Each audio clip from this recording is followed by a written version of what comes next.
తన పేరు స్వాతి సార్. తను నా కొలీగ్. 1 year రిలేషన్షిప్ లో ఉన్నాము. కొంచెం ప్రపోజ్ చేసిన తనే వచ్చి నేను ఫుల్ స్టాక్ నేర్పించాను. సుమారుగా ఎంత ఖర్చు పెట్టావు? ఆ అమ్మాయి మళ్ళీ తన లైఫ్ లో ఇలా మంచిగా సెటిల్ అవడానికి ఒక 5 లక్షలు శాలరీ వచ్చే స్థాయిలో ఎదగటం గురించి మీరు ఎంత ఖర్చు పెట్టుంటారు? ఒక 6 lakhs అలా సార్. అయ్యో బాబోయ్. మీరు మంచోళ్ళు, ప్రపంచం అంతా ఇంతే మంచిగా ఉంటుందని అనుకుంటారు. మీ కుర్రకారు అంతా కూడా దాన ధనబాలు జోబులు బొక్కలు పెట్టుకుని డబ్బులంతా ఇస్తారు.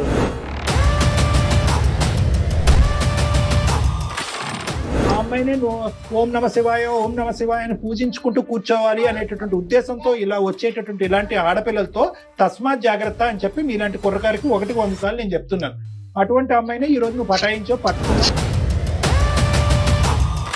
ఇప్పుడు ఒకటి, ఇవన్నీ నాకేంటి సార్ క్లాస్ పీకుతున్నారు ఆ అమ్మాయిని అడగకుండా అంటే కనుక నీకే పీకాలి క్లాస్. జాబ్ వస్తే నాకు జాబ్ వచ్చినట్టు ఫీల్ అయ్యా. నువ్వు సక్సెస్ అయితే నేను సక్సెస్ అయినట్టు ఫీల్ అయ్యా. ఇప్పుడు నా టాలెంట్ వచ్చి నేను చేసినవి నువ్వు ఫీల్ అయ్యేదేంటి? వాళ్ళు ముందు నీ ఫ్యామిలీ బరువే ఎక్కువైపోయింది నీకు. మళ్ళీ నన్ను తెచ్చిపెట్టుకుని ఏం చేద్దామని ముందు వాళ్ళ బరువు వదిలించుకో. వాళ్ళు కావట్లేదు, చావాలా బతకాలి అర్థం కావట్లా. నీ ఇష్టం, అది నీ డెసిషన్. సెటిల్ అవటం అంటే ఏంటో నాకు ఒక్కసారి డిఫైన్ చేయమ్మా. నాకు అస్సలు అర్థం కాదు ఈ సబ్జెక్టు. నాతో ఈక్వల్ అయినా పర్లేదు, నాకన్నా ఎక్కువైనా పర్లేదు. ఈ కోర్స్ చేసేస్తే నాకు 5 లక్షలు ఉద్యోగం వచ్చేస్తుంది, తర్వాత నేను నట్టెట్టు ముంచేస్తానని చెప్పావా? ఇప్పుడు ఆ మగాడిని ఇప్పుడు టిష్యూ పేపర్ కింద వాడుకుని రోడ్డు మీద వదిలేసి ఇప్పుడు ఆడు పిచ్చోడు అయ్యాడట్టున్నాడు. ముందు చూపు ఉండాలి, కానీ ఇంత ముందు చూపా? వాళ్ళు రేపొద్దున కనేటటువంటి పిల్లల్ని కూడా మీ ప్యాకేజ్ ఎంతరా అప్పుడే కంటామంటారా? నీకున్న ఇన్ని కండిషన్స్ కి ప్రపంచంలో ఎవ్వడు దొరకడమ్మా నీకు. నువ్వు అట్లా రిక్వెస్ట్ చేయమ్మా. నువ్వు ఇంకెవరు చూసుకుంటారు బాబు? అమ్మ అమ్మ అమ్మ తల్లి తల్లి తల్లి రిక్వెస్ట్ చేయమని ఏం మాట్లాడుతున్నావురా నాయన? ఏంటంటే కనుక స్వార్థం, అహంకారం ఇది.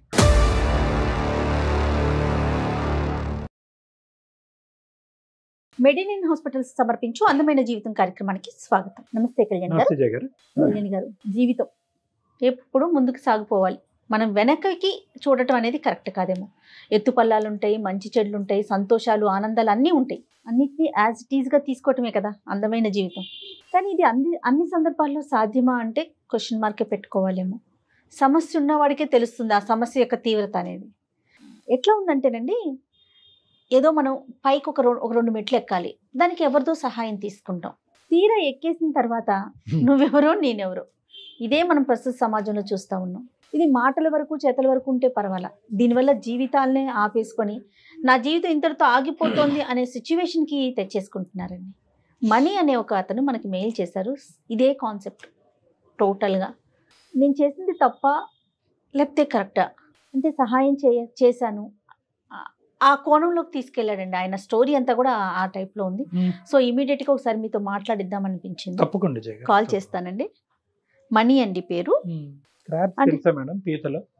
తెలుసండి.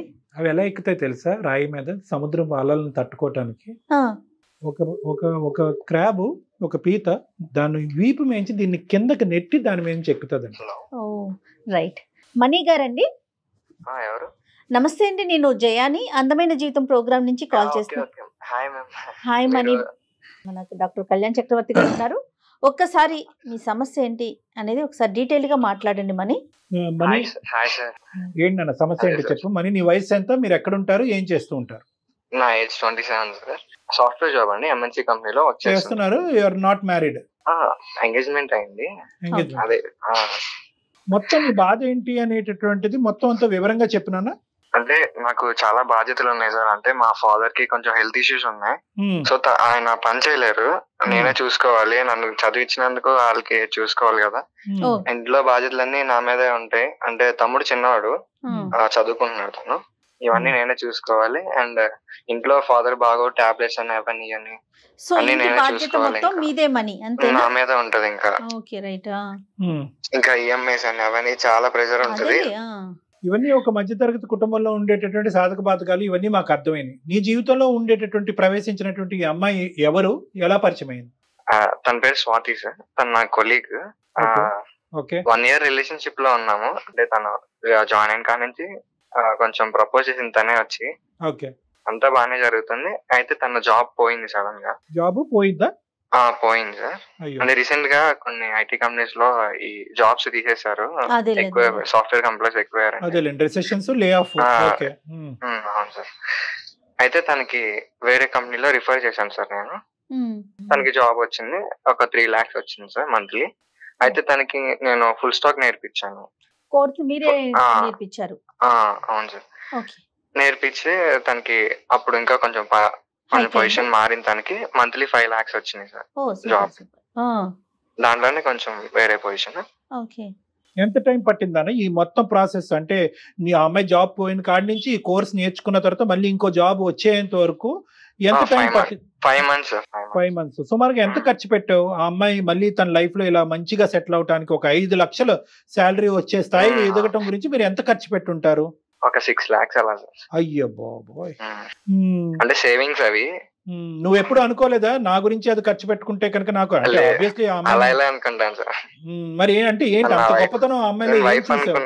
ఎంగేజ్మెంట్ చేసుకున్నాను, వైఫ్ అనుకున్నాను కదా. ఎంగేజ్మెంట్ అయిపోయిన తర్వాత ఇంకా ఆటోమేటిక్ గా భార్య అన్నది. అవునులే, నేను అడగటం కూడా తప్పే, కానీ హెడ్ ఆఫ్ ద ఫ్యామిలీగా నువ్వు ఫస్ట్ ఎదిగి తర్వాత ఏనన్నా తన రెస్పాన్సిబిలిటీ కూడా నాదే కదా సార్. కరెక్ట్. నీ రెస్పాన్సిబిలిటీ కూడా నీదే. ఈ 6 లక్షలతో పాటు మీ కుటుంబానికి నువ్వు ఏమేం చేసి ఉండేవాడు అనే రెస్పాన్సిబిలిటీ కూడా నీదే. అంటే నేను అనే పాయింట్ ఏంటంటే, సర్లేండి అవన్నీ తర్వాత మాట్లాడుకుందాం. ఆ అమ్మాయి చాలా హర్షించిందా? హ్యాపీ ఫీల్ అయిందా? చాలా హ్యాపీ సార్, ఇద్దరం హ్యాపీ.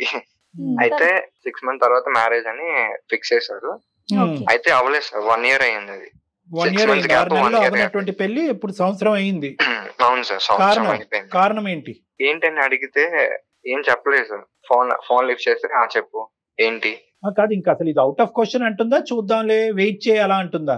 అలాగే సార్. అంటే రెస్పాండ్ అసలు నా కాల్స్ కి రెస్పాండ్ అట్లా అడుగుతుంటే మ్యారేజ్ చేసుకోవాలి కదా ఈ టైం కంటే, లేదు కొంచెం టైం పట్టిద్ది అని చెప్పి మాట్లాడుతుంది. చూద్దాంలే. వాళ్ళ తల్లిదండ్రుల దగ్గర నుంచి కూడా ఏం రెస్పాన్స్ రావట్లే. వాళ్ళ నాన్నగారిని అడిగితే ఏమన్నారంటే, అమ్మాయి ఇలా సెటిల్ అవ్వాలని చెప్పింది అని చెప్పేసి అంటున్నారు. ఎవరు సెటిల్ అవ్వాలట? నేను సెటిల్ అవ్వాలన్నా. మీరు సెటిల్ అయ్యాక అమ్మాయి సెటిల్ అయ్యేటట్టు చేశారు కదా. ఈ అబ్బాయి కష్టపడి చదివించాడు, అమ్మాయి సెటిల్ అయిపోయింది. ఇప్పుడు ఆ అబ్బాయి సెటిల్ అవ్వాలని వాళ్ళ పేరెంట్స్ చెప్తోంది. అంతేనమ్మా? మనీ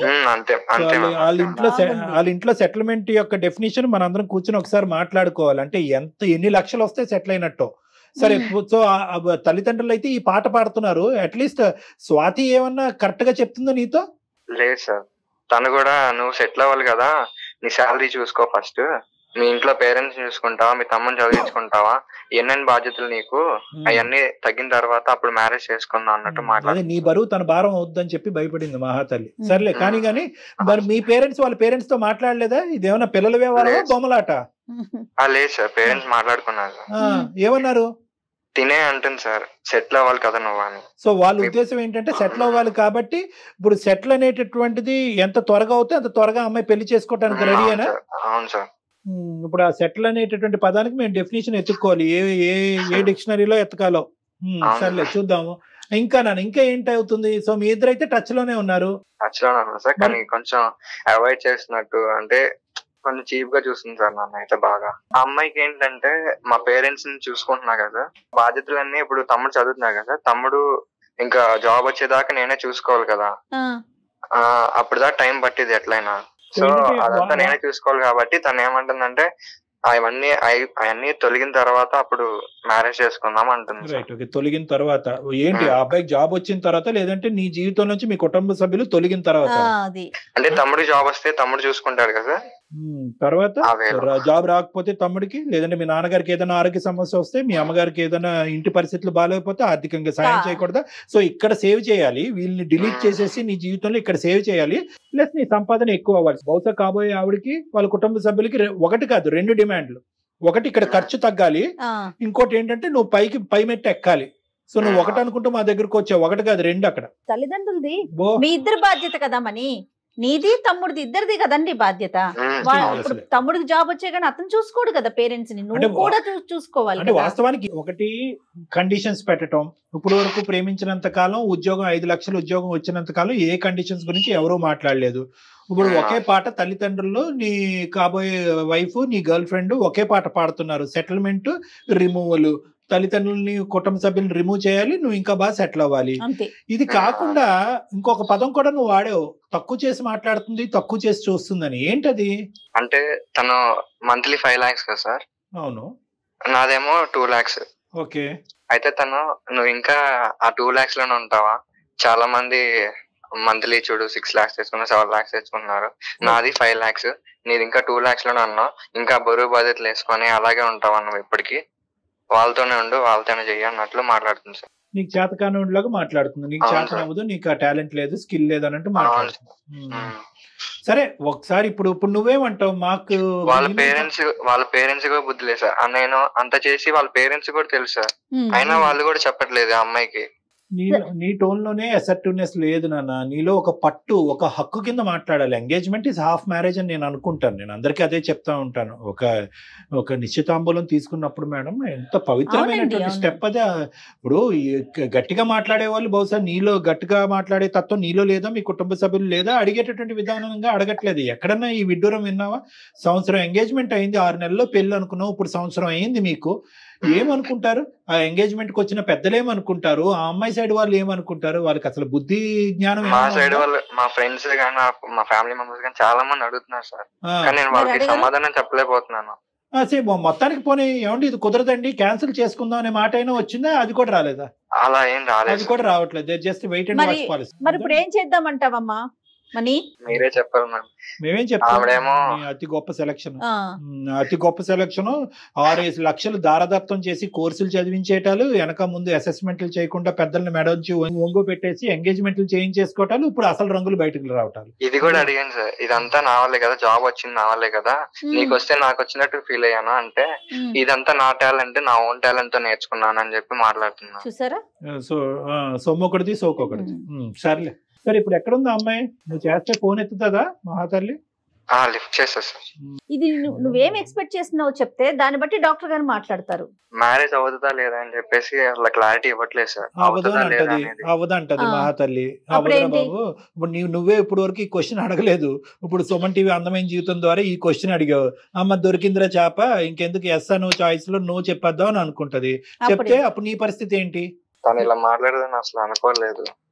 అనుకోలేదు అనుకుంటే మాకెందుకు చేస్తావు ఫోను? ఇప్పుడు మీ అంతా మీరేంటంటే మీరు మంచోళ్ళు, ప్రపంచం అంతా ఇంతే మంచిగా ఉంటదని అనుకుంటారు. మీ కుర్రకారు అంతా కూడా దాన దనబాలు జోబులు బొక్కలు పెట్టుకుని డబ్బులంతా ఇస్తారు. అసలు ఏం జడ్జిమెంట్ చేశారు? ఆ అమ్మాయి ఏ ఉద్దేశంతో నీ లైఫ్ లో ఎంటర్ అయింది? బిజినెస్ సిస్టమో బార్టర్ సిస్టమో, నాకు ఎన్ని డబ్బులు వస్తాయి, ఎన్ని మెట్లు ఎక్కాలి, పెంపకం అలాగే ఏడ్చింది, తల్లిదండ్రులు కూడా అలాగే పెంచారు, దయాదాక్షిణ్యాలు అసలు ఏం చెప్పట్లేదు సార్. ఎవరు చెప్పరయ్యా. ఇప్పుడు అదే మనకి ఇక్కడ వచ్చే ప్రాబ్లం ఏంటంటే, ఇప్పుడు నువ్వు దేవదాస్ అయ్యావు, నీ చేతిలో మందు గ్లాస్ పెట్టాలి మేము అంతే. ఇప్పుడు పరిస్థితి ఎలా ఉంది? నువ్వు ఒక సెలక్షన్ చేసుకున్నావు, నువ్వు ఆ అమ్మాయి కండిషన్స్ మీద 6 నెలల్లోనే సంవత్సరంలోనే ఆ మహాతల్లి ఇన్ని కండిషన్స్ పెట్టింది అంటే, జీవితాంతో నీకు ఎన్ని కండిషన్స్ పెడతది? నువ్వే నేనే కుటుంబం, మన పుట్టబోయేటటువంటి పిల్లలే కుటుంబం, అదర్ కుటుంబం ఈజ్ మైనస్ అంటది. ఏం చేస్తావు? ఆ అమ్మాయినే నువ్వు ఓం నమ శివాయ ఓం నమ శివాయ అని పూజించుకుంటూ కూర్చోవాలి అనేటటువంటి ఉద్దేశంతో ఇలా వచ్చేటటువంటి ఇలాంటి ఆడపిల్లలతో తస్మాత్ జాగ్రత్త అని చెప్పి మీలాంటి కుర్రకారికి 100 సార్లు నేను చెప్తున్నాను. అటువంటి అమ్మాయినే ఈ రోజు నువ్వు పటాయించావు, పట్టుకున్నావు, దాన ధర్మాలు చేసావు, 6 లక్షలు ఎన్నిట్లకు ఉపయోగపడేది. బహుశా అదే కోర్సు మీ తమ్ముడికి నేర్పించుంటే కనుక మీ తమ్ముడికి మంచి ఉద్యోగం వచ్చి ఉండేది కదా. నీకు ఉపయోగపడేది. లేదంటే మీ నాన్నగారికి ఏదంటే మెడికల్ బీమా కట్టి ఉండేవాడు, బోల్డ్ అని 1.25 లక్షలు తీయచ్చు. నేను అనుకోలేదు సార్. ఒకటి ఇవన్నీ నాకేంటి సార్ క్లాస్ పీకుతున్నారు ఆ అమ్మాయిని అడగకుండా అంటే కనుక నీకే పీకాలి క్లాస్ ఇక్కడ. ఎందుకంటే ఆ అమ్మాయి క్యారెక్టర్ ఏంటి, ఆలోచన అనేటటువంటిది మనకు ఆల్రెడీ అర్థమైపోయింది. నీకుండేటటువంటి ఆ 3 క్వశ్చన్లకి సమాధానం పెద్ద రాబట్టం పెద్ద కష్టం కాదు. 2 నిమిషాల్లో నాకున్న అనుభవంతో నేను రాబట్టగలను. నేనేమంటున్నానంటే, ఎండ్ రిజల్ట్ ఎలా ఉన్నా కూడా మన మంచికే వచ్చింది అనే విధంగా నువ్వు ముందుకు పో. అది నేను చెప్తాను. ఎందుకంటే 2 నెలల్లోనే ఇంత 70mm సినిమా చూపెట్టినటువంటి అమ్మాయి జీవితాంతం ఏ సినిమా నీకు చూపెడుతుంది? నీకు నీ కుటుంబ సభ్యులు ఒక పెద్ద గుడిబండ తెచ్చుకుని ఇంట్లో పెట్టుకున్నట్టుగా అనిపిస్తూ ఉంటుంది. ఒక వైట్ ఎలిఫెంట్ అంటారు ఇలాంటి వాళ్ళని, తల్లేనుగు. సో కాబట్టి నీకు కూడా నేర్చుకోవాల్సిన పాఠాలు కూడా ఇక్కడ ఉన్నాయి. ఇవన్నీ నేను ఆ అమ్మాయి ఎదుర్కొంటే చెప్పలేను కాబట్టి ఆ అమ్మాయికి ఫోన్ కలప ముందే నీతో చెప్తున్నాను. 2 ద్వారాలు ఓపెన్ చేయి, exit or entry, whatever it is. Okay, 2 accept చేయడానికి కావాలి సార్. కావాలి. మా పేరెంట్స్ అయితే వదులుకోలేను తన కోసం. ఓకే, ఫోన్ కలుపు, మాట్లాడదాం. ఏమని పేరు మేడం? స్వాతి. స్వాతి అంటండి. The person you are speaking with has put your call on hold. Please stay on the line. Hello. చెప్పమని. అమ్మా తిన్నావా?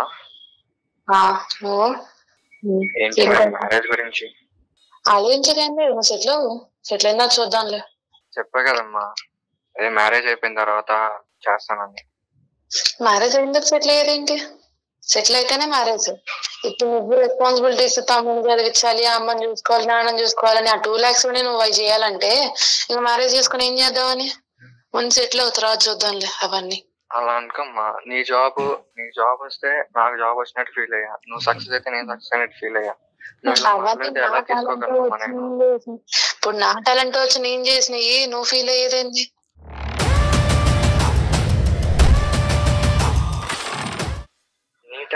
అంటే నేనే హెల్ప్ చేయలేదంటావా? ఒక రెజ్యూమే పంపించేసి సెట్ చేసేసినట్టున్నా నన్ను. రెజ్యూమ్ అంటే కోర్స్ ఇవన్నీ నేర్పించింది.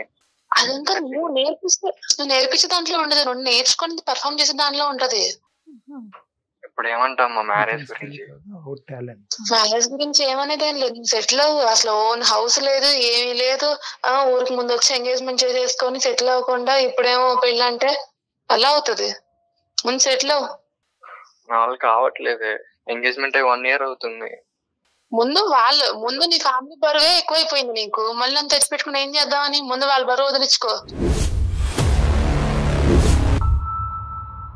అలా మాట్లాడుకోమ్మా, వాళ్ళు నా పేరెంట్స్, వాళ్ళకి నేను చూసుకోవాలి. అది ఎంత మ్యారేజ్ ముందు వరకే కదా. ముందు వాళ్ళే నువ్వు సెట్ చేయలేకపోతున్నావు. మీ తమ్ముడు ఇంక చదువు అవ్వలేదు, ఇంకా వాళ్ళకి ఏం సెట్ కాలేదు. ముందు హౌస్ కట్టించి వాళ్ళనే పెట్టింది కదా. అప్పుడు నేను సెట్ అవ్వడం నాకు ఎంతసేపు కానీ కాదు, కానీ నాకు కొంచెం బాధ్యతలు ఉన్నాయి. అర్థం చేసుకో.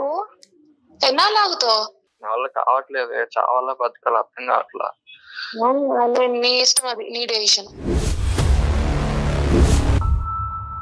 అయినా అసలు నా ప్యాకేజ్ ఎంత, నీ ప్యాకేజ్ ఎంత? ఇప్పుడు ఎవరైనా రేపు పొద్దున మ్యారేజ్ చేసుకొని నీ ప్యాకేజ్ ఎంత అమ్మా, నీ ప్యాకేజ్, మీ ఆయన ప్యాకేజ్ ఎంత అంటే ఎలా చెప్పుకుంటా చెప్పు? ముందు సెటిల్ అయితేనే కదా. మ్యారేజ్ అయితే తర్వాత నేనే చేస్తానమ్మా. ఆలోచించు.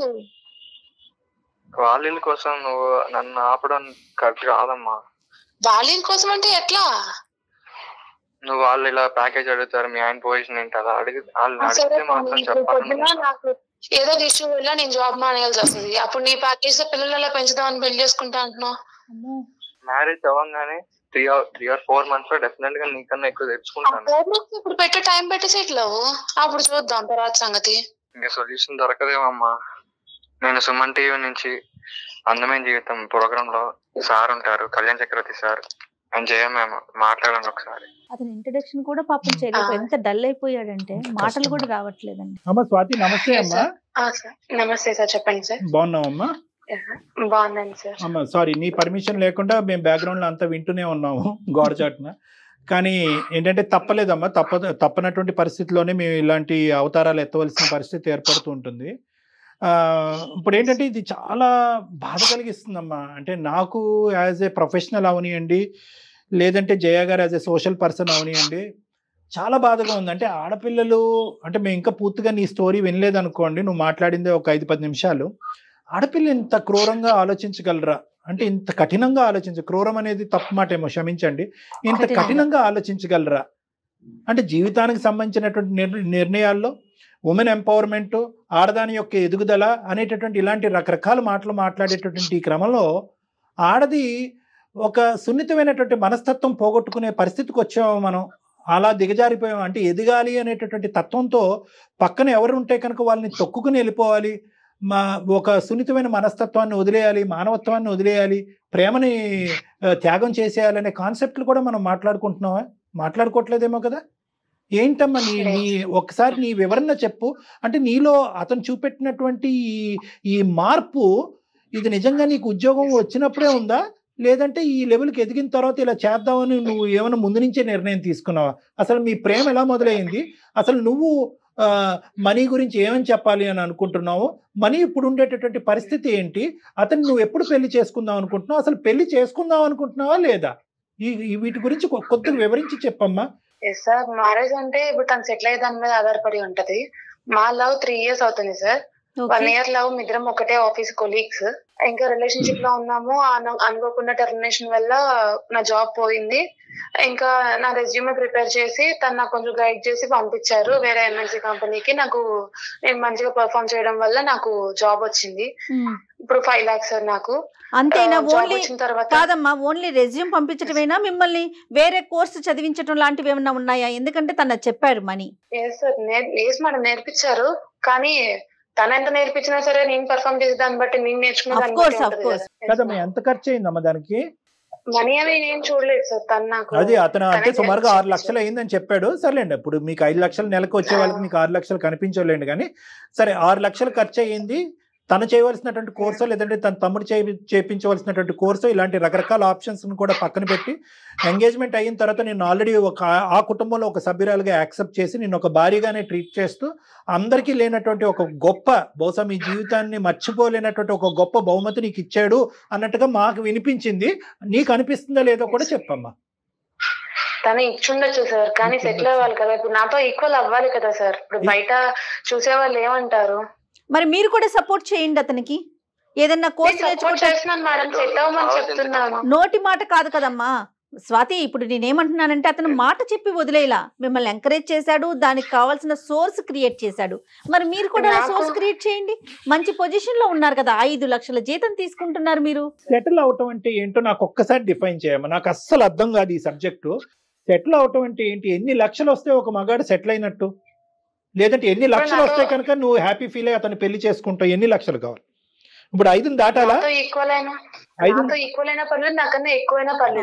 ఓకే ఓకే సరే. ఇప్పుడు అతనికి ఏంటమ్మా అంటే, ఇప్పుడు నేను స్వాతియే చెప్తేనే అతనికి 5 లక్షలు సంపాదించేటటువంటి ఉద్యోగం వరకు వెళ్తాడా? ఒక మగాడికి ఒక ఆశయం, ఒక గోల్, ఒక డైరెక్షన్ ఉండవా? అంత గోల్లెస్ లేజీ పర్సన్ అతను? ఏమీ సంపాదించకుండా ఖాళీగా ఇంట్లో కూర్చుని గోర్లు గిల్లుకుంటూ కూర్చుంటాడా?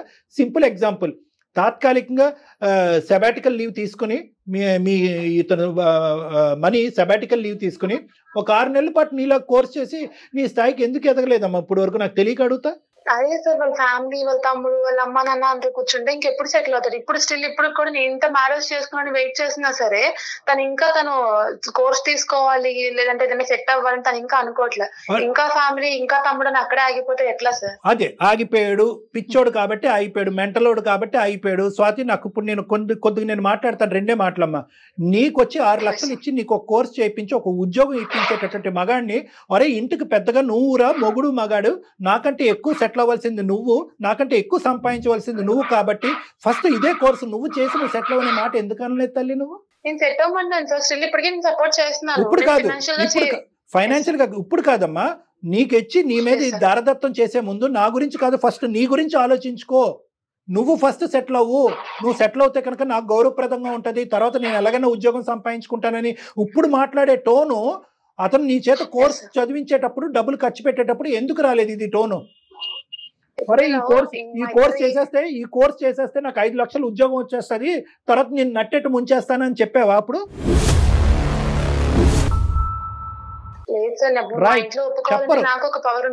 చెప్పరు, మీరు చెప్పరు. ఎందుకంటే మీకు కావాల్సినవన్నీ ఆ దో అనే మాట నేను అన్నగాని మీకు కావాల్సినవన్నీ కూడా తీసేసుకున్న తర్వాత ఇప్పుడు ఆ మగాడిని ఇప్పుడు టిష్యూ పేపర్ కింద వాడుకుని రోడ్డు మీద వదిలేసి ఇప్పుడు ఆడు పిచ్చోడు అయ్యాడట్టున్నాడు. నీ బాయ్ ఫ్రెండ్ పిచ్చోడట్టాడు. మీ ప్రేమ నిజమైన ప్రేమేనా స్వాతి, లేదంటే ఇదేమైనా కల్పితమైన ప్రేమ, కండిషనల్ ప్రేమ? నేను చేసుకున్నామనే ఉన్నాను సార్, తను సెటిల్ అవ్వాలంతే. ఏం సెటిల్ అమ్మా? నాకైతే ఇది కండిషనల్ కల్పితమైనటువంటి ప్రేమ. నువ్వు రాసుకున్న టెక్స్ట్ బుక్ లాగా నాకు అనిపిస్తుంది సెటిల్మెంట్ అనే భాషతో. మీరు రాసుకునే ప్రేమ కథ పేరు సెటిల్మెంట్. సెటిల్ అవుతేనే ప్రేమ, లేదంటే లేదు, అంతే కదమ్మా? అయినా నాకు తెలియగలుగుతాను, ఎంగేజ్మెంట్ వరకు చేసుకున్నటువంటి తల్లిదండ్రులు నీ ప్రభావం వల్ల వాళ్ళు కూడా అదే భాష మాట్లాడుతున్నారా, లేదంటే వాళ్ళు కూడా మీ అందరూ ఒకే మూకుమ్మడిగా ఇదే విధంగా ఆలోచించాలనుకున్నారా? మీ పేరెంట్స్ ఏమంటున్నారమ్మా? వాళ్ళు బానే ఉన్నారు సార్. నేనే ఇప్పుడు వాళ్ళు ఓకే చెప్పారు కదా అని చెప్పని నేను ఇప్పుడు ఛాన్స్ తీసుకుంటే రేపు పొద్దున అందరి ముందు చులకన అయ్యేది నేను తనే కదా సార్. కాదమ్మా, నీకు 5 లక్షలు వస్తుంది, తనకి 2 లక్షలు, 7 లక్షలు చాలవా మీ ఇద్దరి జీవితానికి? టోటల్ ఫిగర్ ఆలోచించట్లేదు అమ్మాయి అండి, ఈ ఫిగర్ దాటాలి మేడం. నేను జాబ్ మానేయాల్సి వస్తుంది, అప్పుడు తన 2 lakhs రన్ అవుతుందా మేడం? అవ్వదు కదా. కాదమ్మా, తను ఇంతటితో ఆగిపోడు కదా. నువ్వు 1 lakh 2 lakhs ఆగిపోయావా? నువ్వు 5 lakhs దాకా వెళ్ళలా? రేపొద్దున తను కూడా వెళ్తాడు. దిస్ ఇస్ అమ్మ నాకు క్లియర్ గా no Swathi, no Swathi, this is not about figures అమ్మ. I don't think so. ఇది ఎన్ని సున్నాలు ఉన్నాయి, 5 పక్కన ఎన్ని సున్నాలు ఉన్నాయి, 2 పక్కన ఎన్ని సున్నాలు అనే కాన్సెప్ట్ కాదు. ఇదేంటంటే కనుక కొలమానం అంటారు. అంటే ఏంటంటే ప్రేమని, జీవితాన్ని డబ్బుతో కొలుస్తున్నాను. ఇదే కండిషన్ ఉంటుంది అని అనుకుని ఉంటే కనుక ఈ అబ్బాయి మొదట్లో అసలు ఒక్క 1/2 నిమిషం కూడా నీతో పాటు జర్నీ చేసి ఉండేవాడు కాదు. అసలైన రంగు ఒక మనిషి, ఒక వ్యక్తిత్వం, ఒకటేటువంటి ప్రత్యేకంగా స్వాతి యొక్క రంగు తన చేతిలో, తన జోబులో, తన బ్యాంకులో ఎంత డబ్బులు వచ్చిన తర్వాత అసలైన రంగు బయటకు వచ్చినాయి. అదే చెప్తారు కదా, మనీ ఈజ్ మ్యాడ్నెస్ అని చెప్పి. నీ చేతిలో ఈరోజు డబ్బులు కనిపిస్తున్నాయి కాబట్టి నీకు అహంకార ధోరణ. దిస్ ఇస్ ఆల్ అరగెన్స్ అమ్మా. It is not about figures. Madam చాలా నైస్గా చెప్పారు, 5+2 = 7 కదమ్మా. 7 సరిపోదా ఒక కుటుంబాన్ని రన్ చేయడానికి? 2 వైపులా మీ తల్లిదండ్రులని చూసుకోవచ్చు, వాళ్ళ తల్లిదండ్రులని, వాళ్ళ తమ్ముళ్ళని, అక్కల్ని, చెల్లెల్ని అందరినీ చూసుకునే అంత మంచి ఫిగర్ అది. కానీ ఇక్కడ కాన్సెప్ట్ అది కాదు.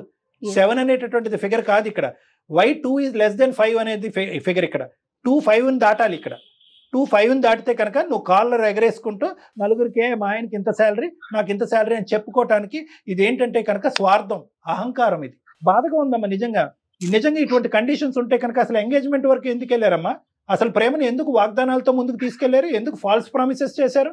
ఇది డబ్బుతో ముడిపడినటువంటి వ్యవహారం, శాలరీతో ముడిపడినటువంటి వ్యవహారం, ఉద్యోగం ఒక స్థాయి యొక్క ఇదే. కానీ ఏమండి మనీ ఇప్పటికొచ్చి సెటిల్ అవ్వలేదండి, మనీకి ఉద్యోగం లేదండి, ఎన్ని అవకాశాలు వచ్చినా ఇటువంటి కథలు 1,00,000 వచ్చినాయి అందమైన జీవితానికి.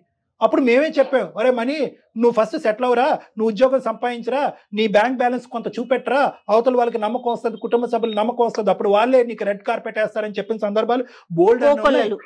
మనీ ఏమైనా బాధ్యత లేనటువంటి మనిషా? నీలాంటి మనుషులు 4గురిని పోషిస్తున్నాడు అక్కడ, వాళ్ళ బాధ్యత తీసుకుంటున్నాడు. నువ్వు అది కూడా డిలీట్ చేయమంటున్నావు. కళ్యాణి గారు అదే డిలీట్ చేయమంటోంది. తన డిలీట్ లో ఉన్నది ఫస్ట్ ఆ 4గురే.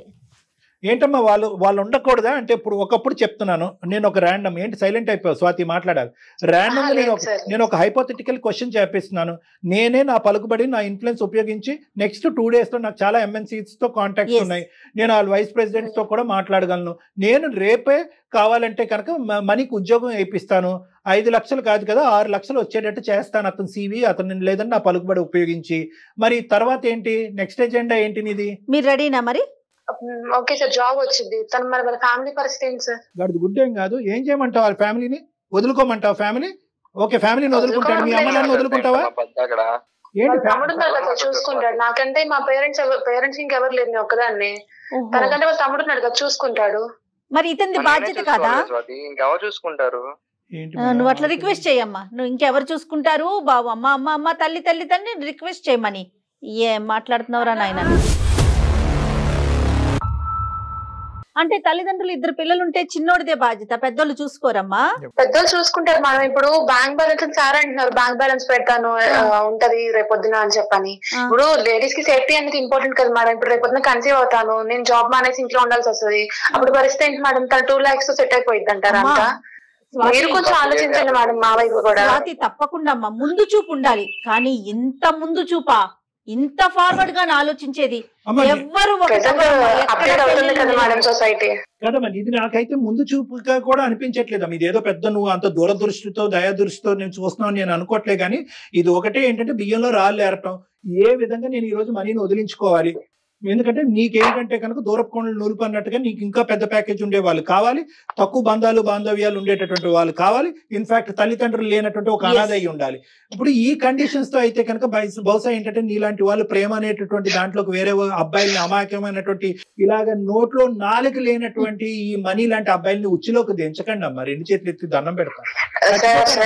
చచ్చిపోతారు వీళ్ళు, దుంకి చచ్చిపోతారు. అలా అనుకుంటే నేను ఎప్పుడు వేరే వాళ్ళని లవ్ చేసి వెళ్ళిపోవచ్చు, ఏదో గొడవ పెట్టుకొని. కావాలనుకున్నా కాబట్టి వెయిట్ చేస్తున్నా, ప్యాకేజ్ పెరగాలని వెయిట్ చేస్తున్నాను. సెటిల్మెంట్ కోసం వెయిట్ చేసావు నువ్వు. అతను అమ్మ ఒకటే ఇక్కడ క్లియర్ కట్ గా మాకు ఏం అర్థం అవుతుందంటే కనుక అమ్మ, మొదటి నుంచి నువ్వు ఒక పక్క నుంచి మనీని ప్రేమిస్తూనే ఉన్నావు, ఇంకో పక్క నుంచి నీ ఎజెండానే ఉంది. ఫస్ట్ నీ ఎజెండాలో మొదటి మెట్టు ఏంటంటే కనుక నువ్వు సెటిల్ అవ్వాలి. అది మనీ ద్వారానా, మనీని ఖర్చు పెట్టా ఏంటి అనేది నాకు తెలియదు, కానీ ఫస్ట్ నువ్వు సెటిల్ అవ్వాలి. నువ్వు సెటిల్ అయిన తర్వాత నీ ఎజెండా నెంబర్ 2 ఏంటంటే మనీని పైకి లాగాలి. అంటే ఏంటంటే మంచిదే, ఒక అమ్మాయి ఒక అబ్బాయిని లాగాలి అనుకోవటం అనేటువంటి తప్పు లేదు. కానీ దానికి ప్రేమకి పెళ్లికి ముడిపెట్టడం, అందులో ఎంగేజ్మెంట్ అయిన తర్వాత అనేటటువంటిది నేరం. ఇది 2వ ఎజెండా. మూడో ఎజెండా ఏంటంటే కనుక ఇందాక నేను అన్నాను కదా, నేను ఒక్కొక్క మెట్టు నువ్వు ఎలా ఎక్కుతున్నావు నేను ఆలోచిస్తున్నాను, కరెక్ట్గా నేను ఎలా అయితే చుక్కలు కలుపుతున్నానో నువ్వు అలాగే కలుపుతున్నావు. మూడో ఎజెండా ఏంటంటే ఓకే నేను ఎదిగాను, నాతో పాటు నా మొగుడికి కూడా మంచి కాబోయే మొగుడికి కూడా మంచి ఉద్యోగం వచ్చింది, ఇప్పుడు నీ కుటుంబ సభ్యులందరినీ దూరం పెట్టి ఆ బరువు బాధ్యతల నుంచి కూడా నువ్వు దులుపుకో అనేది మూడో ఎజెండా. అమ్మ ఈ లెక్కనైతే కనుక మానవత్వం అనేటటువంటిది ఉండదు, ఇటువంటి బేస్మెంట్ మీద పెళ్లిళ్ళు అనేటటువంటిది జరగకూడదు. ఒకప్పుడు ఇలాంటివి జరిగినా కూడా అవి ఎక్కువ కాలం నిలవు, ఇటువంటి పెళ్లిళ్ళు నిలవమ్మా. ఒకటి జాగ్రత్త గుర్తుపెట్టుకో, నీకంటే ఆ అబ్బాయి జీవితంలో ముందుగా వచ్చిన ఈ పిచ్చోడు అమాయకుడు అసలు తెలివితేటలు లేనటువంటి ఒక దద్దం ఈ అబ్బాయి తరపున మాట్లాడలేడు కాబట్టి నేను మాట్లాడుతున్నాను. ఈ రోజు ఆ అబ్బాయి నీకంటే ముందు ఆ అబ్బాయి జీవితంలో ఎవరిని వచ్చారంటే వాళ్ళ అమ్మ నాన్న వచ్చారు, కుటుంబం వచ్చింది, బాధ్యతలు వచ్చినాయి. ఈ రోజు ఈ విషయం ఇటువంటి ఘాటైనటువంటి మాటలు నువ్వు చెప్తున్నావు అనేటువంటిది ఆ కుటుంబ సభ్యులకు తెలియదమ్మా. వాళ్ళకి తెలిస్తే కనుక తూర్పు తిరిగి దండం పెట్టి పొమ్మంటారు నిన్ను. నీకున్న ఇన్ని కండిషన్స్ కి ప్రపంచంలో ఎవ్వడు దొరకడమ్మా, నీకు ఏ మగపిల్లాడు దొరకడు నువ్వు పెళ్లి చేసుకో. ఒకప్పుడు దొరికిన జయ గారు, ఒకప్పుడు దొరికిన నువ్వు ఒక టోపీ వేస్తే వాడు నీకు 2 టోపీలు వేసి పెళ్లిలో దూరుతాడు. ఆ తర్వాత ఆడ అసలు సిసలైనటువంటి రంగుల తర్వాత కనిపిస్తే అప్పుడు మళ్ళీ మా అందమైన జీవితం నువ్వు ఫోన్ చేస్తావు, సార్ ఇలాంటి వాడు నన్ను బక్రా చేశాడు సార్, నాకంటే ఎక్కువ ప్యాకేజ్ అని చెప్పి మోసం చేశాడు, నాకంటే పెద్ద ఎంఎన్సీ కంపెనీ అని చెప్పాడు, నాకంటే గొప్ప కుటుంబం అని చెప్పాడు. ఇలాంటి బక్రాలు చాలా మంది, ఇలాంటి వాళ్ళు చాలా మంది మా దగ్గరకు వస్తున్నారమ్మా. ఇప్పుడు ఇంత చాలా బాధ్యతలు నిర్వహిస్తున్నాడు, పెళ్లి కాకముందే నీ సెటిల్మెంట్ గురించి ఆలోచించాడు, నిన్ను ఇంతగా ప్రేమిస్తున్నాడు, ఇంతకన్నా మంచి లక్షణాలు ఉన్న అబ్బాయి నీకు దొరుకుతాడమ్మా? ఎందుకు? అందుకనే వెయిట్ చేస్తున్నాను మేడం. ఎంగేజ్మెంట్ కూడా ఒప్పుకొని చేసుకుంది కూడా కారణం మంచితనే. అక్కడి వరకు బానే ఉంది స్వాతి. ఎంగేజ్మెంట్ చేసుకున్నావు, పెళ్లి చేసుకోవాలనుకున్నారు 6 నెలల్లో, అది ఒక పవిత్రమైనటువంటి ఒక ప్రక్రియ. ఇతనేమి ఖాళీగా కూర్చొని గోర్లు గిల్లుకుంటూ కూర్చోలేదు, అతను కూడా కష్టపడుతున్నాడు. ఇప్పటికి కూడా అతను ప్రామిస్ చేస్తున్నాడు, నీ ఆలోచన శైలిలో తప్పు లేదు, నేను ఎదగాలి, నాతో పాటు నా మొగుడు ఎదగాలి, మొత్తం కుటుంబం ఎదగాలి అనేటటువంటి ఆలోచన మంచిదే. కానీ ఏంటంటే ఆ ఎదుగుదల అనేటటువంటిది స్వార్థపూరితంగా ఆలోచిస్తున్నాం. మేమే ఎదగాలి, మా ఆయనే ఎదగాలి, మేమే డబ్బులు సంపాదించాలి, అటు ఇటు మొత్తం అన్ని తగ్గొట్టుకోవాలి. ఈ కాన్సెప్ట్ కరెక్ట్ కాదమ్మా. నువ్వు తెలియనితనంతోనో అమాయకత్వంతోనో ఆలోచిస్తున్నావు. అట్లీస్ట్ నా మాటలు ఆలోచించుకుని ఒక్కసారి అనేది కూడా కనువిప్పు చేసుకో. నీకు చెప్పేటటువంటి తల్లిదండ్రులు కూడా సరిగ్గా చెప్పలేదని నాకు అనిపిస్తుంది, లేదంటే వాళ్ళని కూడా నువ్వు డామినేట్ చేసి పడేస్తున్నావు అని అనిపిస్తుంది. ఈ రెండిట్లో ఏదన్నా అయి ఉండాలి. ఒకటే కాదమ్మా, డబ్బులు ఒకటే కాదు, ప్యాకేజీలు ఒకటే కాదు, ఎంత సంపాదిస్తావు, రేపొద్దు నేను ప్రెగ్నెంట్ అయితే 2 లక్షలు సరిపోతాయి, లేదా ఉద్యోగాలు ఊడిపోతే తర్వాత ఏంటంటే కనుక అలా అనుకుంటే కనుక ఈ జీవితంలో ఏ పెళ్లి అవ్వదు, ఏ మనిషి. డబ్బుతో కళ్ళు మూసుకుపోయింది, నేను కఠినంగా మాట్లాడుతున్నాను నువ్వు అనుకోవద్దు. మీకు వచ్చేటటువంటిది ఇట్ ఈస్ సఫిషియంట్. ఎదగండి, చేయి పట్టుకుని కలిసి ప్రయాణిస్తూ నలుగురిని కాపాడుతూ లివ్ అండ్ లెట్ లివ్. వాళ్ళని కాపాడుకోండి, మీరు ఎదగండి. అదే కదమ్మా సమాజం అంటే. రేపొద్దున ఎటువంటి విలువలు నేర్పిస్తారు మీ పిల్లలకి? వాళ్ళు రేపొద్దున కనేటటువంటి పిల్లల్ని కూడా మీ ప్యాకేజ్ అంటారా, అప్పుడే కంటామంటారా? కాదుగా. మరి మీ అమ్మ నాన్న ఒకళ్ళ ప్యాకేజ్ ఒకళ్ళు చూసుకుని పెళ్లి చేసుకున్నారా, లేదంటే ఒకళ్ళ ప్యాకేజ్ ఒకళ్ళు చూసుకుని మిమ్మల్ని అన్నారా? ఏంటమ్మా ఈ ప్యాకేజీలు? బ్రతకడానికి ఎంత ప్యాకేజీ కావాలి? కరెక్టే, డబ్బు ఈజ్ ఇంపార్టెంట్, కానీ ఎంత డబ్బు ఉంటే కనుక సంతృప్తి చెందుతాం, ఆనందిస్తూ ఉంటాం. తప్పు స్వాతి ఈ ఆలోచన. ఒక పక్క నుంచి నిజంగా ప్రేమించానని అంటున్నావు, ఎందుకంటే నేను హర్షిస్తున్నాను, నీ లోపల కూడా ఒక నిజమైనటువంటి ప్రేమ నేను హర్షిస్తున్నాను. ఎందుకంటే కనుక ఎంగేజ్మెంట్ అయినటువంటి ఒక 6 నెలల తర్వాత ఇతను ఇంకా సెటిల్ అవ్వలేదని మీరు తెగొట్టుకోలేదు. ఇప్పుడు కూడా వెయిట్ అండ్ వాచ్ పాలసీలోనే ఉన్నారు. ఎప్పుడు సెటిల్ అవుతావు, ఎట్లు సెటిల్ అవుతాను నేను అంటే నీ లోపల కూడా ఒక మంచి యాంగిల్ ఉంది. కానీ ఆ యాంగిల్లో ఆ అబ్బాయి యొక్క మానసిక పరిస్థితి ఏమైపోతుంది అనేది కూడా ఆలోచించుకోండి. ఆ అబ్బాయి సెటిల్ అవుతానంటున్నాడు, నేను కావాల్సిన సంపాదిస్తానంటున్నాడు. కానీ ఇంకొక పాయింట్ ఏంటంటే కనుక అతను సంపాదించడం అనేటటువంటిది, ఇంకో లెవెల్కి వెళ్ళటం అనేటటువంటిది చాలా ఈజీ జాబ్. కానీ అతనికి అతి కష్టమైనటువంటి జాబ్ ఏంటంటే you decide between me and your family అని అంటున్నావు. నీ కుటుంబం మధ్యన నన్ను డిసైడ్, అది చాలా గౌరవమ్మా, అది మాట్లాడకూడదు నువ్వు. రేపొద్దున మీ నాన్నగారు ఆరోగ్యమే బాగుండకపోవచ్చు, నీ ఉద్యోగం ఊడిపోయి ఉండొచ్చు, అప్పటికి మీ అమ్మగారి పరిస్థితి బాగుండకపోవచ్చు. అప్పుడు ఎవరు హెల్ప్ చేస్తారు? ఏమని అప్పుడు నువ్వు ముందుకు వచ్చి వాళ్ళ కుటుంబ సభ్యులు నా కుటుంబ సభ్యులు అనుకున్నట్టు వాళ్ళని హెల్ప్ చేయవా నువ్వు? అలా అనుకునే కదా సార్ చేసిందంతా. సో అబ్బాయి రెడీగానే ఉన్నాడు. అంత ఫార్వర్డ్ గా ఆలోచించేటప్పుడు నువ్వు చాలా చాలా కండిషన్స్ తో ఆలోచిస్తున్నావమ్మా Swathi. Look at this as a overall thing. మీ ఇద్దరు ఎవరు చెడ్డవాళ్ళు లేరు. అతను ఒక 10 రూపాయలు సంపాదిస్తే నేను ఇంకో 10 రూపాయలు సంపిస్తాను, ఇద్దరు కలిపి 20 రూపాయలు. ఆ 20 రూపాయలు కుటుంబాన్ని ఎలా కాపాడతాయని చూపెట్టుకోండి. అంటే 10 అంటే 10, 20 అంటే 20 కాదు, నేను ఊరికి ఎగ్జాంపుల్ గా చెప్తాను. ఆ విధంగా చూసుకోండి. అదే కదా కుటుంబం అంటే, అదే కదా గొప్ప.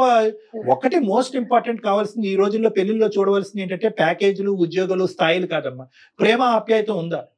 ఇద్దరు పర్సనాలిటీస్ మ్యాచ్ అవుతున్నాయి, ఇద్దరు ఆలోచన శైలి మ్యాచ్ అవుతుంది, ఇద్దరు కుటుంబాలు కలుస్తున్నాయి లేదా? ఈ మాట మాత్రం మనం గట్టిగా మాట్లాడాలి. ఈ కాన్సెప్ట్స్ మీద ముందుకెళ్ళండి అమ్మా. ఈ కాన్సెప్ట్స్ మీద అబ్బాయికి చెడు అలవాట్లు ఉన్నాయా లేదా, బాధ్యతయుతంగా వ్యవహరిస్తున్నాడా లేదా, నేను కాకుండా వేరే అమ్మాయి గురించి ఆలోచిస్తున్నాడు, అదే విధంగా నీ సైడ్, ఈ రెండు విధాలుగా ఆలోచించుకుంటూ ముందుకెళ్ళండి. రండి, కావాలంటే నా దగ్గరికి ఇద్దరు కలిసి రండి, నేను మాట్లాడతాను మీ ఇద్దరితోని. మీ ఇద్దరు విడిపోవలసినటువంటి ఇది కాదమ్మా, ఇష్యూనే కాదు, అస్సలు కాదు. స్వాతి నేను ప్రామిస్ చేస్తాను 4 months or 5 months లోపు మ్యారేజ్ అయిన తర్వాత నేను డెఫినెట్ గా జాబ్ తెచ్చుకుంటా, నీకన్నా ఎక్కువ జాబ్ అంటే శాలరీ పెంచుకుంటాను ఖచ్చితంగా. నీ వైపు నుంచి పాజిటివ్ ఆన్సర్ ఎక్స్పెక్ట్ చేస్తున్నా నేనైతే. మేడం ఇప్పుడు నేను ఏమంటున్నానంటే తనకి నాకు ఎంత టైం పట్టిందో సెటిల్ అవడానికి సేమ్ తను అంత టైం తీసుకోమని చెప్పండి. తను నాకు ఫినాన్షియల్ గా ఎంత సపోర్ట్ చేశాడో నేను తను ఫినాన్షియల్ గా ఎంత సపోర్ట్ చేస్తాను, తను సెటిల్ అవ్వమని చెప్పండి. ఇంకా వాళ్ళ ఫ్యామిలీ పరంగా నేను మాట్లాడిన మాటలు వాటికి నిజంగా అపాలజైజ్ చేస్తున్నాను, వాటిని విత్డ్రా చేసుకుంటున్నాను. Super super. అయితే ఇక్కడ ఇంకొక చిన్న మాట, నీకెంత టైం పట్టిందో తను కూడా అంతే టైం అట్లా పెట్టకూడదమ్మా. ఒకరికి ఎక్కువ కావచ్చు, ఒకరికి తక్కువ కావచ్చు. నీకు అవకాశాలు దొరికినాయి అప్పుడున్న మార్కెట్ కండిషన్, ఇప్పుడున్న మార్కెట్ సపోర్ట్ చేస్తాను మేడం. నువ్వు ఫైనాన్షియల్ గా సపోర్ట్ చేయి, ఎదగటానికి తను ట్రై చేస్తాడు. ఒక ఆడపిల్ల పెళ్లి 6 నెలలు పోస్ట్పోన్, సంవత్సరం పోస్ట్పోన్ అయిందంటే కనుక ఎంగేజ్మెంట్ కి వచ్చిన వాళ్ళు కానీ లేదంటే నలుగురు 4 విధాలుగా మాట్లాడుకుంటారు. అది మీ కుటుంబానికి వాళ్ళ కుటుంబానికి రెండూ మంచిది కాదు. ఇమీడియట్ గా ఇప్పుడు ముహూర్తాలు అయితే చాలా మంచి ముహూర్తాలు మొదలవుతున్నాయి ఆగస్ట్ లో, కాబట్టి వీలైనంత తొందరగా ఇరువైపుల కుటుంబ సభ్యులు మళ్ళీ అందరినీ ఒకే ప్లాట్ఫామ్ మీద తీసుకొచ్చి ఒక మంచి ముహూర్తం, ఒక మంచి కళ్యాణ మండపం బుక్ చేసుకుని వీలైనంత త్వరగా పెళ్లి జరిపించండి అమ్మా ప్లీజ్. ఓకే ఓకేనా? Okay sir. Okay sir. Okay money మాట్లాడలేదు మీరు. Thank you sir. ఓకే నాన్న, ఓకే, ఆల్ ద బెస్ట్ నాన్న. ఓకే రైట్ మా రైట్. ఓకే నాన్న, ఆల్ ద బెస్ట్. చాలా సంతోషం. అంటే ఇది ఏంటంటే ఇది ఒక హ్యాపీ ఎండింగ్ మేడం. కానీ నేను ఇందాక అబ్బాయితో చెప్దాం అనుకున్నాను, సరే వాళ్ళు ఎలాగ కలిసి జర్నీ చేయాలని డిసైడ్ అయ్యారు కాబట్టి వాళ్ళకి ఈ రోజు ఇది అసందర్భంగా అనిపించవచ్చు. ఒకప్పుడు ఈ స్వాతి ఇలా కాకుండా ఇంకో విధంగా ఈ రోజు మాట్లాడుంటే ఏమయ్యేది? సో అటువంటి మెసేజ్ మనం ప్రత్యేకంగా ఇటువంటి కుర్రకారికి మనం ఇవ్వాలి. సో ప్రేమించడం అనేటటువంటిది ఎంత గొప్ప ప్రక్రియ, ఎంత గొప్ప అనుభూతో, అట్ ద సేమ్ టైం ఏంటంటే ఆ ప్రేమతోనే అన్ని అంతం అవ్వవు, ఆ ప్రేమ కలిసి రాకపోతే ఇంకా జీవితాన్ని అంతం చేసుకోవాలనే ఆలోచన నుంచి కూడా యువతి యువకులు బయటపడాలమ్మా. ఎగ్జాక్ట్లీ. ఎందుకంటే అన్ని కలిసి రావాలి. ఒక ప్రేమ ఒక పెళ్లి కింద మారాలి అంటే, ఆ పెళ్లి జీవితాంతం ఒక ప్రయాణం కింద పారాలంటే చాలా ఫ్యాక్టర్స్ కలిసి రావాలి. కుటుంబ సభ్యుల యొక్క ఆలోచన శైలి రావాలి, స్థితిగతులు అనేటటువంటిది కలిసి రావాలి. వీళ్ళది స్థితిగతులు, ఆ అమ్మాయి ఎదిగింది, ఈ అబ్బాయి తక్కువలో ఉన్నాడు, ఇప్పుడు ఆ అమ్మాయి ఒప్పుకుని ముందుకు రావాలని స్థితిగతులు కలిసి రావాలి, మనస్తత్వాలు కలవాలి, ఆలోచన శైలి కలవాలి, అలవాట్లు గిలవాట్లు ఉంటే కనుక అవి సాక్రిఫైస్ చేయాలి, విరమించుకోవాలి. ఇలాంటి ఎన్నో ఆస్పెక్ట్స్ ఉంటాయి. కాబట్టి ప్రేమించుకున్నప్పుడు ఉండేటటువంటి అనుభూతి, ప్రేమించుకున్నప్పుడు ఉండేటటువంటి ఆలోచన అది పెళ్లి వరకు ఆటోమేటిక్ గా దారి తీసేస్తుంది. మనం బటన్ నొక్కగానే అన్ని కలిసి వస్తాయి అనేది అనుకోకండి. ఎందుకంటే ఇక్కడ తల్లిదండ్రుల యొక్క ప్రమేయం, ఆలోచన, కులగోత్రాలు, ఇలాంటి రకరకాల అంశాలు ఉంటాయి. ఇవన్నీ పరిగణలోకి తీసుకుని 1-2 సార్లు ఆలోచించుకుని ప్రేమలో దిగండి. ఒకప్పుడు ప్రేమలో దిగి ఆ ప్రేమ ఇంకో విధంగా మారితే కనుక దయచేసి ఆత్మహత్యలు ఇలాంటి అంశాలు అనేటటువంటిది పరిగణలోకి తీసుకురాకండి. ఎందుకంటే జీవితం బ్రతకటానికి, నలుగురు బ్రతికించడానికి ఉపయోగపడేటటువంటి ఒక గొప్ప ఇది జీవితం. అది తేలిగ్గా క్షణికావేశంలో ఇలా చిటికేసే విధంగా ప్రాణాలు తీసుకునేటటువంటి ప్రయత్నం దయచేసి తీసుకోవద్దు అనేది నా విన్నపం. చాలా మంచి మెసేజ్ ఇచ్చారు కళ్యాణ్ గారు. Thank you so much. Thank you జగత్. నమస్తే.